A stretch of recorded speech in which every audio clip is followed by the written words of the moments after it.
Hello and welcome back to the EMJ GOLD podcast, brought to you by EMJ, your number one open access destination for HCPs and pharma globally. Hello Jade, lovely to be back on the pod with you. Thank you very much. How are you doing? Very good. It feels like it's been a long time since we've done this. So long, but yes, very happy to be back in front of the camera with you. It has been a long couple of weeks since we closed off season 9. Have you been up to much during the break? Well, I've been on a trip to Valencia. Summer is finally getting started in London. So, yeah, it's all looking pretty bright over here, I would say. It is quite lovely, I have to agree. We've also been working a lot behind the scenes here at Gold. We've released some interesting articles around things like the women's health gap. Yeah. You wrote a really interesting article around pharma's role in healthy ageing. Much more. Spot on to write. Lots to check out, but we thought it might be time to sit back down in the studio and reminisce on the season just past before we do launch season 10 very soon. Absolutely. So we've got some really great guests lined up for you to tune into in the upcoming season, which we are very excited to share. But before we do, as Jade said, why don't we look back at some of our gold medal moments from season 9? So I do have to say we kicked off the season with quite a bang last time. Isabel, you had the chance to sit down with Charl Van Zyl, who's the CEO of Lundbeck. Yeah. I was very excited about that episode, and he shed some light on some of the recent advances in the treatment of neurological disorders and why this is the decade of the brain, as he puts it. Yes, love that phrase. And it was a really insightful conversation, and a moment in particular that I'd like to pull out today are his thoughts on health technology and the impact they can have in mental health conditions. So let's have a listen to that. There's generally a convergence in my mind between biotech and health tech. There is increasingly, the technology or the way to measure real-world evidence or the impact of different diagnostics that would, in a sense, inform patients, healthcare professionals if the medicine is working, is the patient doing better. The sort of real touch point, so that it's not based on a consultation with your doctor and then 6 weeks later another one. So that what happens in between is really what we need to try and understand. So I think there's a strong role for health tech to and it's certainly the advance of sort of digital health is important. As a company, I think we need to remain focused on what we are good at, which is discovering medicines. But we are very open to partner with companies who are providing more the digital solutions. So I think it's a collaboration in our world of how we do that. But I see a role to play in the sense that digital or health tech can certainly measure more real world impact. So really interesting stuff there. I hope you all agree. Charl is right. Health technology is great for getting rapid diagnoses, but also getting information both to and from patients. Really fascinating conversation. Loved that one. You also had the opportunity, though, to sit down with the CEO last season, Galen's Dr. Dennise Broderick, who shared her lifelong ambition to be a leader, right? She did. Yes, I really love talking to Dennise, but if I had to pick out one key highlight, I think I'd have to go for how she makes those tough decisions that do come with leadership at the CEO level. Let's have a listen. It's funny, I've never had an issue with making tough decisions.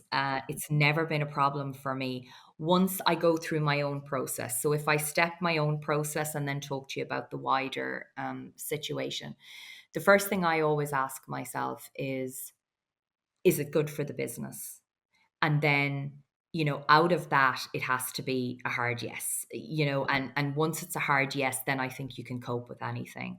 I've always lived as a leader by the, hard on the issue, soft on the person, because I do think kindness is so underrated in business. And I believe there is a real need for us to be kind. I mean, I've had to make some very tough decisions around people over the years, and I believe that you can still do it in a very kind and respectful way. It never has to be adversarial. Sometimes, unfortunately, it may turn that way, but I always try my best for it not to be that. Then I will always look to see, if I'm rolling a tough decision out, how can I explain it to people in a way that they're going to get it and they're going to be brought along. I think the greatest challenge is if you land a decision, on employees without their understanding, their knowledge, and their ability to come on the journey with you, that's where you get the biggest disengagement, because people think they're being dictated to. And, nobody likes to be dictated to. I really love what Dennise said there around kindness being underrated in business. I think we're all people at the end of the day, no matter what level you're at. So, having empathy when you're rolling out tough decisions and really bringing your employees on the journey with you is so important. I think leadership also came up in your episode with Rebecca Vermeulen, right? It did indeed. I had the chance to chat with the latest winner of the Healthcare Businesswomen's Association Star Award, Rebecca, and to uncover her approach in leadership, we discussed a whole range of topics. We also touched on what patient centricity looks like in practice. That's a bit of a tongue twister, actually. But personally, what I really liked about our conversation was what she had to say around the healthcare gender gap and why it still persists. So let's have a listen to that. We spend 25% more of our time in poor health. And this is not acceptable. We have to acknowledge that there's a gap in data, and we have to be willing to invest in women's health. And so, I think for this and all of my colleagues that are in this space around healthcare and in medical affairs, working in the industry, we have to dedicate more time to medical advancements, because we are the community that can fix this problem.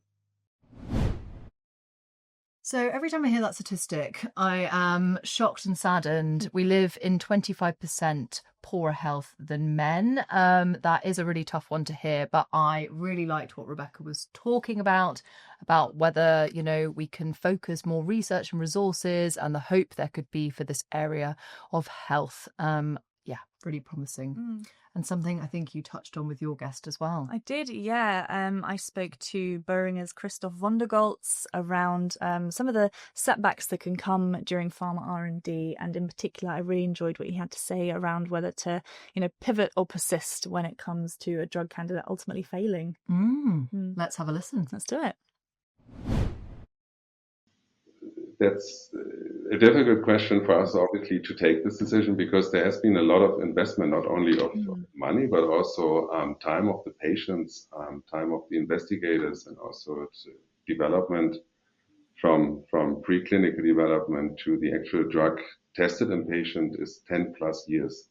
So first step is that we really need to take time to thoroughly analyze the results and carefully evaluate if there's any reason to believe that we should continue the research in different, in other ways. So it might be that we see a signal in the subpopulation where we have a better understanding why these patients may respond better than in the total population.